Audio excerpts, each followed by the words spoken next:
Okay, I wanted to share with you guys a promising practice that has been working, I think, pretty well with my resource kids.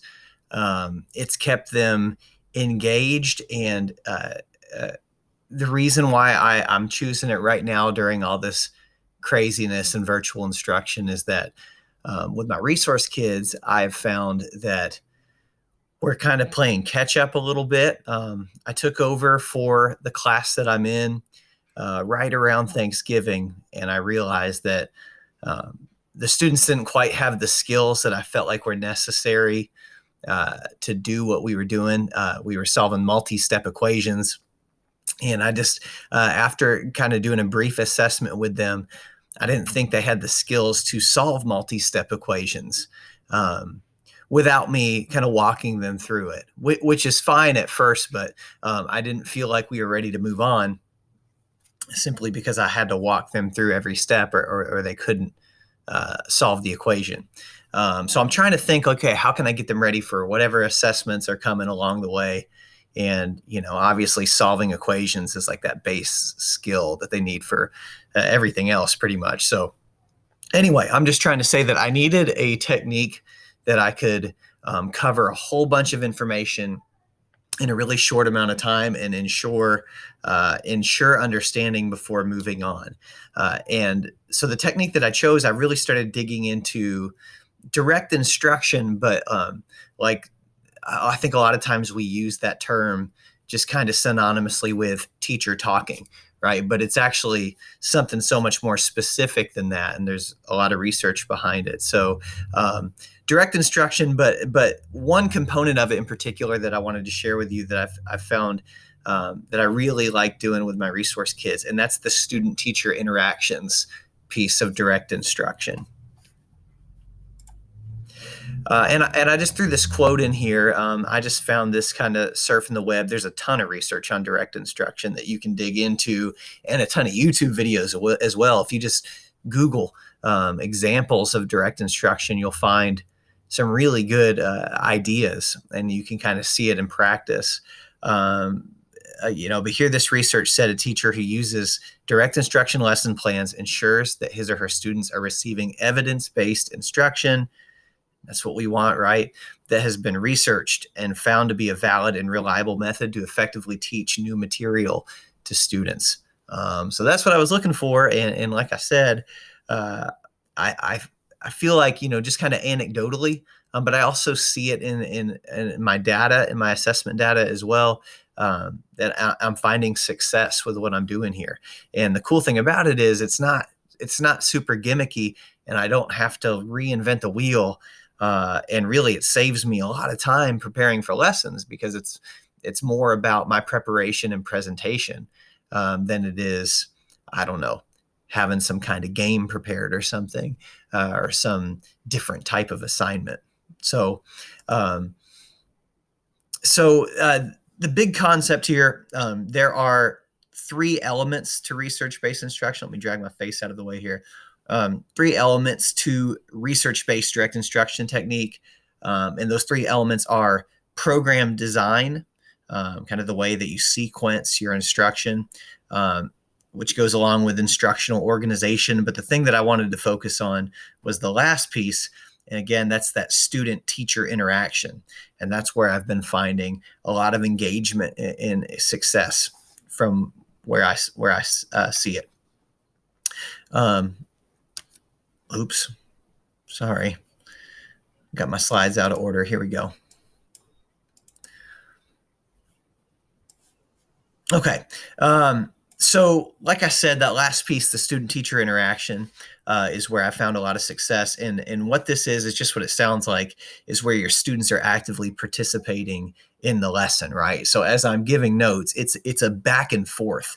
The actual technique that I use is called group unison responses. Again, it's just what it sounds like. So what'll happen is I'll give them a signal in which they will respond back to me. And I know that a lot of times, if you look at videos of this happening, it's in an elementary setting, but I actually think that you can do this and make it fun in a high school setting, actually by kind of like not making a joke out of it, but having fun with it, recognizing the awkwardness. Like one thing I do is I stand up in front of the students and I say, listen, I'm going to make you awkward right now. All right. And I just kind of acknowledge it, and I get really into it and kind of sell it, where I'll say something and they say it back, where they fill in the blank.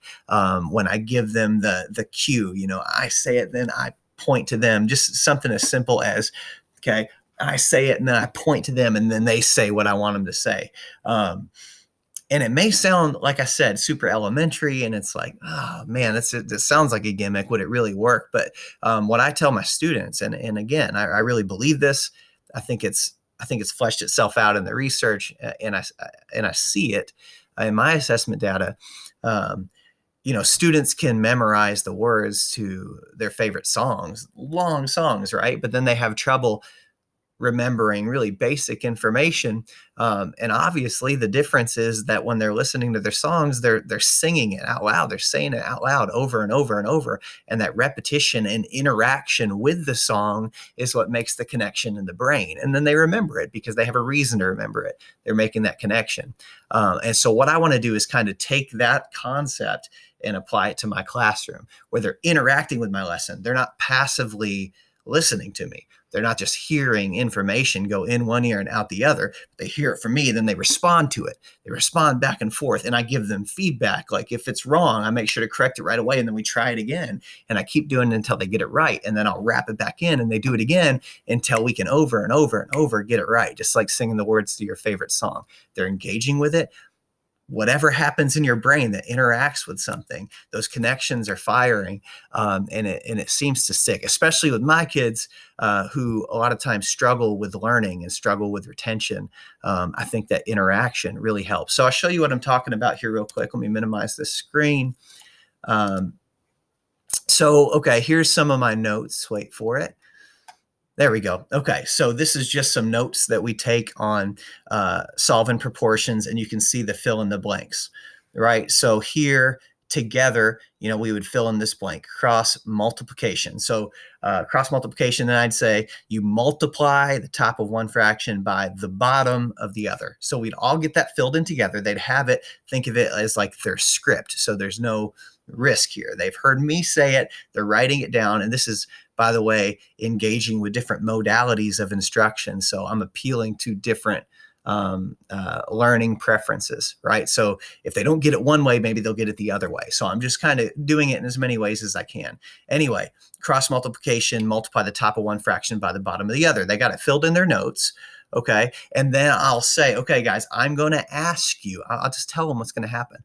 I'm going to ask you, how do you solve or what do you do when you see one fraction that's equal to another fraction? When you see one fraction that's equal to another fraction, you're going to use a strategy called cross, and then I point to them and they say multiplication. It's right there on their sheet.